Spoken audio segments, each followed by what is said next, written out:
Hello friends, welcome to the new episode of my channel. আমি অরিত্র। এখন এই ভিডিওর মধ্যে আমরা কিছু লেটেস্ট আপডেটস নিয়ে কথা বলবো। ভিডিও সব থেকে প্রথম আপডেটটা হচ্ছে লোকেশ কানাগরাজকে কেন্দ্র করে। অ্যাকচুয়ালি লোকেশ কানাগরাজকে কেন্দ্র করে দুটো আপডেট রয়েছে। সব থেকে প্রথম আপডেটটা হচ্ছে তিনি জানিয়েছেন যে তিনি লিও 2 এর থেকেও বেশি মাস্টার 2 ছবিটা বানাতে চাইছেন, বিকজ এই যে জেডি তার অরিজিন স্টোরি কিভাবে হলো, তার ব্যাক স্টোরি কিভাবে সে এরকম একটা মাস্টার হলো, সেই অনেকটা গল্প কিন্তু বলার বাকি রয়েছে। তো সে বেশি এক্সাইটেড মাস্টার 2 বানানোর জন্য লিও 2 এর থেকে। লিও 2 এর ডিমান্ড বেশি আছে, অনেক বেশি, যেহেতু এলসিইউ ইউনিভার্সের সাথে কানেক্টেড। বাট সে নিজে পার্সোনালি মাস্টার 2 বানাতে যায়, এটা সে জানিয়েছে। আর এছাড়া কুলির প্রডিউসারদেরকে নিয়ে, মানে সান পিকচার্সদেরকে নিয়ে সে বলেছে যে আমার অন্য ছবি লিওর ক্ষেত্রে একটা ক্রিটিসিজম হয়েছিল ফ্ল্যাশব্যাক পোর্শন নিয়ে, এবং সেটা হচ্ছে একটা টাইম লিমিট ছিল, তার মধ্যে ছবিটা রিলিজ করতে হতো, বানিয়ে রিলিজ করতে হতো। সেটা আর কি খুব কম স্প্যান পেয়েছিলাম আমি।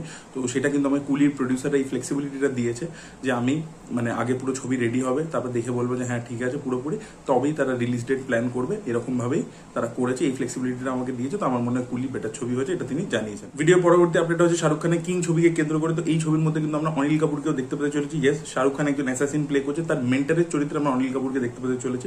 ভিডিও পরবর্তী আপডেট হচ্ছে পেদ্দি বলে ছবিটাকে কেন্দ্র করে। তো পেদ্দির কিন্তু 30% শুটিং হয়ে গেছে, এবং রিসেন্টলি রামচরণ একটা ইন্টারভিউতে জানিয়েছেন যে এই ছবিটা যা এখন অব্দি প্রোডাক্ট এসছে, আউটপুট এসছে, সেটা কিন্তু রঙ্গস্থলমের থেকেও বেটার একটা ছবি, তিনি এটা ক্লেম করছেন। আর এছাড়া আপনাদেরকে বলে রাখি, এই পেদ্দি ছবিতে শ্রীলীলার কিন্তু একটা ডান্স নাম্বার থাকতে চলেছে। ভিডিও পরবর্তী আপডেট হচ্ছে প্রভাসের আপকামিং ছবি ফজিকে কেন্দ্র করে। তো এই ছবির মধ্যে আমরা মিঠুন চক্রবর্তী, অনুপম খেরকেও দেখতে পাবো প্রভাসের সাথে সাথে। তো এই ছবিটাও কিন্তু 60%-এর উপর শুটিং হয়ে গেছে, এবং এই ছবিটা মেকার্সরা রিলিজ ডেট প্ল্যান করছে অগস্ট 2026। ইয়েস, তো যেরকম ছবির থিম সেই অনুযায়ী অগস্ট মাসটা পারফেক্ট একটা টাইম হবে এই ছবিটাকে রিলিজ করবে, এটা মেকার্সরা মনে করছেন, এবং তারা অগস্ট 2026টা বেছে নিয়েছেন। পরবর্তী আপডেট হচ্ছে প্রশান্ত বর্মন প্রডিউস করা ছবি মহাকালীকে কেন্দ্র করতে। এই ছবির মধ্যে আমরা অক্ষয় খান্নাকেও দেখতে পেতে চলেছি। ছবিটা অ্যানাউন্স হয়ে গেছিল একটা পোস্টার দিয়ে। তো এটার কিন্তু কালকে থেকে শুটিং শুরু হয়ে গেছে, পূজা সেরিমনি হয়ে গেছে এবং শুটিংও শুরু হয়ে গেছে। এবার আপনাদেরকে বলে রাখি যে খুব শীঘ্রই কিন্তু মেকার্সরা মানে ডিসাইড করেছে যে একটা ভিডিও তারা মানে অ্যানাউন্সমেন্ট ভিডিও টাইপের ড্রপ করতে চলেছে। আন্তারা 2 ছবিটাতে একের পর এক বিপদ কিন্তু পরপর উঠে আসছে। প্রথমে কদিন আগে যেটা হয়েছিল যে একজন জুনিয়র আর্টিস্ট ডুবে গিয়ে মারা গেছিল। রাকেশ পূজারি বলে একজন রয়েছেন, যিনি এখানে একজন অ্যাক্টর হিসেবে কাজ করছিলেন। তো তারও কিন্তু রিসেন্টলি হার্ট অ্যাটাক হয়েছে।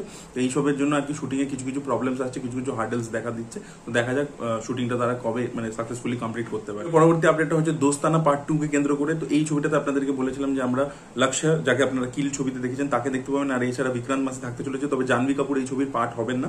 এবং এই ছবিটা কিন্তু এবারে ডিরেক্ট করতে চলেছেন অদ্বৈত চন্দন, যিনি সিক্রেট সুপারস্টার, লাল সিং চাড্ডা, তবে রিসেন্টলি যে ওই লাভ ইয়াপা ছবিটা ডিরেক্ট করেছিল, তো সেই ছবিটা ডিরেক্ট করতে চলেছে। তবে আপনাদেরকে বলে রাখি যে এই দোস্তানা 2 কিন্তু হলে রিলিজ করবেন, এটা কিন্তু ডাইরেক্টলি ওটিটি প্ল্যাটফর্মে রিলিজ করবে। শোনা যাচ্ছে অ্যামাজন প্রাইমে নাকি ডাইরেক্টলি রিলিজ করবে এই ছবিটা। তো দেখা যাক কবে এই ছবিটা রিলিজ হয়, সেটাই দেখার মতো বিষয়। ভিডিওর পরবর্তী আপডেটটা হচ্ছে একটি বাংলা ছবিকে কেন্দ্র করে। তো ইন্দ্রদীপ দাশগুপ্ত, যিনি মিউজিক ডিরেক্টর, তিনি আরো একটি বাংলা ছবি বানাচ্ছেন, যেটার নাম হচ্ছে গৃহপ্রবেশ বলে। এই ছবির মধ্যে আমরা জিতু কামাল, শুভশ্রী গাঙ্গুলি এবং কৌশিক গাঙ্গুলিকে দেখতে পেতে চলেছি।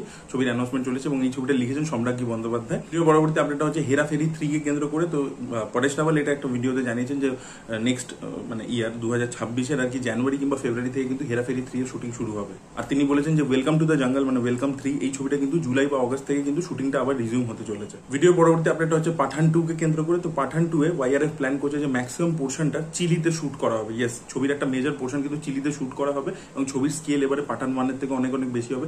পাঠান 1 এ একটা ক্রিটিসিজম হয়েছিল যে অনেকটাই কোভিড এর সময় যেহেতু ছিল, গ্রিন স্ক্রিন দিয়ে শুট করা হয়েছিল, তো এই জন্য ডিজিটালি রেন্ডেড ব্যাকগ্রাউন্ড মনে ছিল। সেটা কিন্তু ওয়াইআরএফ এনশিওর করছে যে পার্ট 2 তে যেন সেটা না হয় এবং স্কেলটাও বড় হয়। তো চিলিতে একটা মেজর পোর্শন কিন্তু শুট করা হবে পাঠানে। ভিডিও পরবর্তী আপডেটটা হচ্ছে চিরঞ্জীবীকে কেন্দ্র করে। তো চিরঞ্জীবী শ্রীকান্ত ওডলা, যিনি এর আগে নানিকে নিয়ে দাসরার মতো ছবি বানিয়েছেন, এর পরবর্তীতে প্যারাডাইস বলে ছবিটা বানাতে চলেছেন, তার সাথে যে ছবিটা করছে সেই ছবির মধ্যে কিন্তু আমরা একটা বলিউড অ্যাক্ট্রেসকে দেখতে পেতে চলেছি। ইয়েস, চিরঞ্জীবীর অপোজিটে কোনো বলিউড অ্যাক্ট্রেসকে কাস্ট করবার পরিকল্পনা চলছে মেকার্সদের। পরবর্তী আপডেটটা হচ্ছে রাহুল মুখার্জির আপকামিং ছবি মন মানে নাকে কেন্দ্র করে। তো 14 মে থেকে এই ছবি শুটিং শুরু হতে চলেছে। ঋত্বিক ভৌমিক অলরেডি কলকাতা চলে এসেছেন এবং মুহুর্ত হয়ে গেছে এই ছবিটা।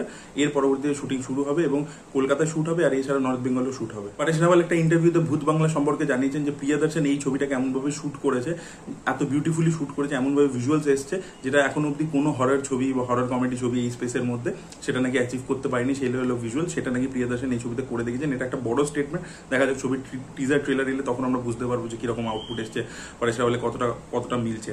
ভিডিওর পরবর্তী আপডেটটা হচ্ছে আদিত্য নিম্বলকরকে কেন্দ্র করে, যিনি সেক্টর 36 বলে ছবিটা বানিয়েছিলেন। তো তিনি রাজকুমার রাওকে নিয়ে একটা ছবি বানাতে চলেছেন, যেটা একটা স্যাটায়ার মুভি হবে এডুকেশন সিস্টেমের উপরে, এবং এই ছবির মধ্যে আমরা পত্রে লেখা এবং তার সাথে কৃতি সুরেশকেও দেখতে পেতে চলেছি। So this were the update guys. আপনাদের কি বক্তব্য অবশ্যই কমেন্ট সেকশনে জানাবেন। এই ভিডিওটা ভালো লেগে থাকলে লাইক করুন, শেয়ার করুন, চ্যানেলকে সাবস্ক্রাইব করতে ভুলবেন না। Bye bye.